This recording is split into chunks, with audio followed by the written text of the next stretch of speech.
Hi, my friends. Today I want to present you a new story. Enjoy watching it. The soft patter of rain against the window mirrored the heaviness in my heart that day. I was 10 when my world shattered. Dad, the anchor of my little universe, collapsed in the kitchen while making pancakes.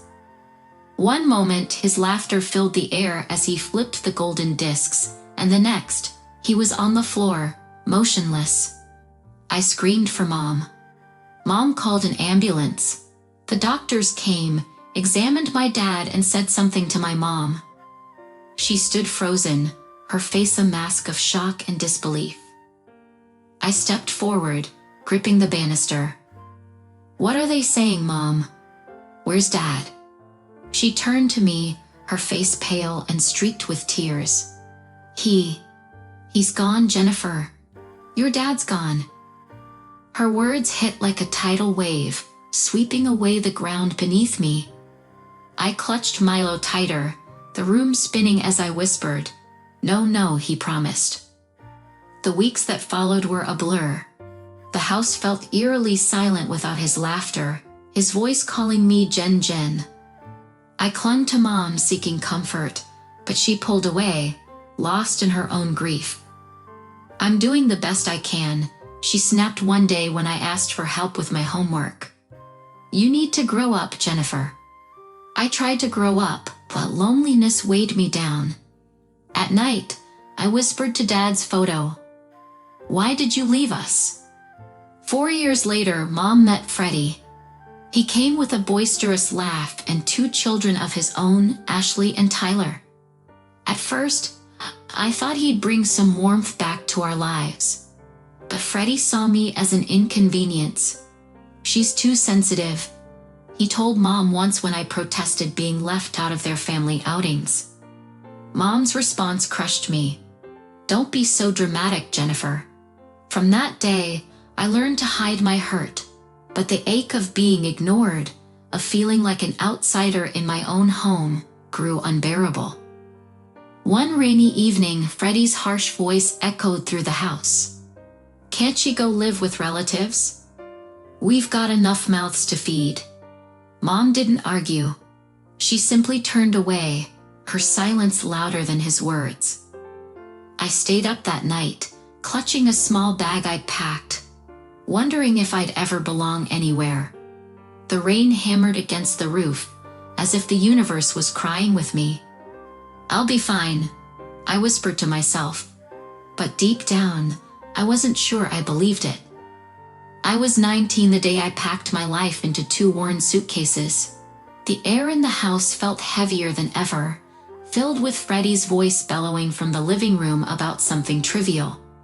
My mother's laughter followed, her voice echoing with the hollow cheeriness I'd come to resent. The decision had been brewing for years. That morning, it solidified when I overheard Freddie muttering to my mother, "Jennifer's just a freeloader, taking up space and resources. She'll never amount to much." My chest tightened, and I expected her to defend me, but her response was worse. Silence. I burst into the kitchen where she was chopping vegetables. "How long are you going to let him talk about me like that?" I demanded, trembling. She froze, her knife hovering midair. "Don't start, Jennifer. He didn't mean it." "Yes, he did. And you don't care. You've never cared since Dad died." Her face hardened. "Don't you dare bring him into this." "Why not? He's the only one who ever loved me, and you threw all of that away for Freddie." Her hand slammed down on the counter. "You're being dramatic. This is why no one can stand you." The words stung, but they also lit a fire inside me. That was the moment I knew I had to leave. By evening, my suitcases were by the front door. Freddie stood nearby, smirking. "Good riddance," he muttered. My mother emerged from the hallway, her eyes briefly flicking to my bags. "Where are you even going?" she asked, her tone clipped. "Away from here," I said firmly. "Somewhere I don't feel invisible." She sighed as though I were inconveniencing her. You'll regret this, Jennifer. You always do. I didn't reply. I stepped out into the cold night, the door closing behind me like the final chapter of a long, painful story. As I walked toward the bus station, the tears came, not from sadness but from relief. For the first time in years, I could breathe. I hadn't heard from my mother in years, not since I left.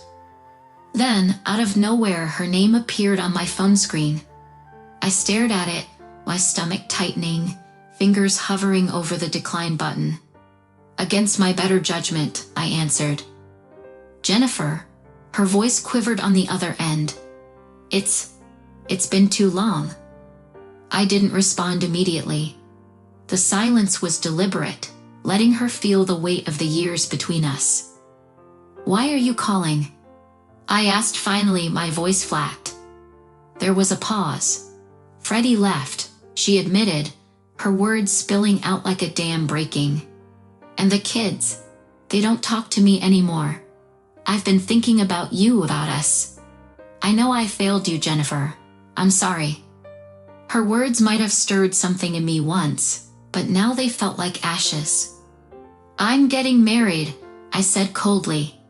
I suppose that's why you're calling? No.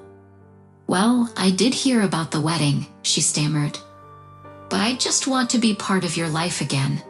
Please, Jennifer, let me come to the wedding. The audacity in her voice made my grip tighten on the phone. After all these years? I snapped. You don't get to waltz back in and act like everything's fine. I've changed, she insisted. I see now how much I hurt you. I laughed bitterly. You only see it because you're alone. This isn't about me, it's about you. And no, you're not coming to the wedding. Her breath caught, and I almost felt sorry for her. Almost. Please, Jennifer, I'm still your mother. No, I said, my voice as steady as a stone. You stopped being my mother when you chose Freddie and his kids over me. I hung up, my chest heaving. The call left me shaken, but it also reaffirmed my resolve. She could cry all she wanted. She would not be a part of the life I had fought so hard to build. Word spread quickly after I denied my mother's request to attend the wedding. The phone calls started the next morning, first from Aunt Linda. Jennifer, she began, her voice sharp. What's this I hear about you refusing to invite your own mother? She's heartbroken. She's only heartbroken because Freddie and his kids cut her off, I replied curtly. This isn't about love or remorse, Linda. It's about her being alone. That's cruel, Linda shot back. She's still your mother. Don't you think it's time to let bygones be bygones? Did you call her cruel when she ignored me for years? I countered. Or when she dismissed me as dramatic? Because I don't recall you stepping in then. Linda huffed, but she had no reply. I hung up before she could say more. The calls didn't stop there. Cousins, uncles, even family friends chimed in, parroting the same lines. Family is family. She deserves another chance. You'll regret this someday. By the end of the week, I was ready to throw my phone out the window. The breaking point came during a family dinner at Grandma's house. I had barely walked through the door when my cousin Lisa cornered me in the kitchen. Do you even hear yourself? She said, crossing her arms. You're punishing her for mistakes she made ages ago. People change, Jennifer. Do they? I replied, setting down the dish I brought, because I didn't hear from her until her new family dumped her. Sounds more like desperation than change to me. Lisa's face hardened. You're being selfish. She needs you. No, I said firmly. She needed me when I was a kid, and she chose Freddie instead. She doesn't get to rewrite history just because she's lonely now. The tension was suffocating as I moved to the dining room, ignoring the glares and whispered comments. Grandma, who had stayed silent until now, finally spoke. Enough, she said, her voice cutting through the noise. Jennifer has made her decision.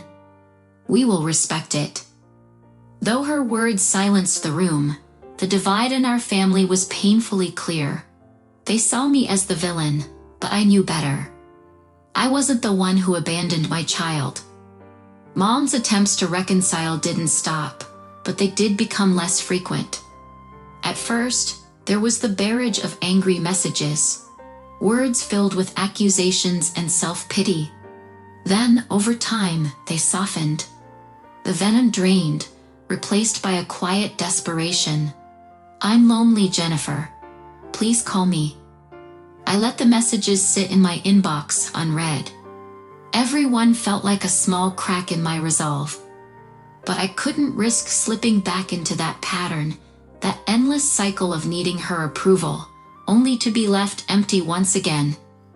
You can't force someone to love you the way you need, I reminded myself, the words echoing in my mind, a mantra that had taken years to ingrain. And when they fail you, when they've failed you so many times, it's not spite to walk away.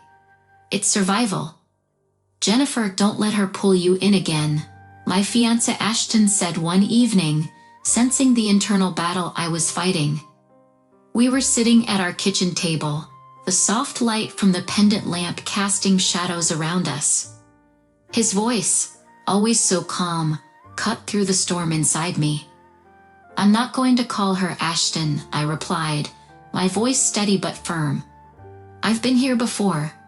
I know how it ends. And I can't keep letting her drag me back. Ashton reached across the table and took my hand, the warmth of his touch anchoring me. I know. But I can see you still carry some of that weight, Jen. You don't have to carry it anymore. His words lingered in the air, and for the first time in a long time, I truly believed him. I didn't need her to feel whole. I had Ashton, our friends, the family we'd built together, and that was enough. As our wedding day loomed closer, I could feel the shift within me. It wasn't just the finality of the day ahead, the ceremony where I would say, I do to Ashton and the life we'd chosen. It was something deeper, a profound sense of closure. The absence of my mother, which had once felt like a gaping wound, now felt like a scar. It was a reminder of what I'd endured and survived, a testament to my strength. The morning of the wedding was a blur of last-minute details and excitement. Ready to walk down that aisle? Ashton's voice broke through my reverie. He stood in the doorway, his eyes full of love and anticipation. I met his gaze, and for the first time, I felt completely free. I'm ready, I said, my voice steady, confident. I've never been more ready. As I stood at the altar, Ashton's hand in mine, looking into his eyes, I realized that the past no longer defined me. I was no longer the girl seeking her mother's approval, nor the woman burdened by her absence. I was being whole, strong, and finally at peace. Letting go had been the hardest thing I'd ever done, but it was also the most loving thing.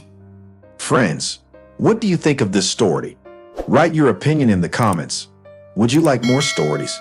Don't forget to subscribe and hit the bell button so you don't miss any videos. See you tomorrow.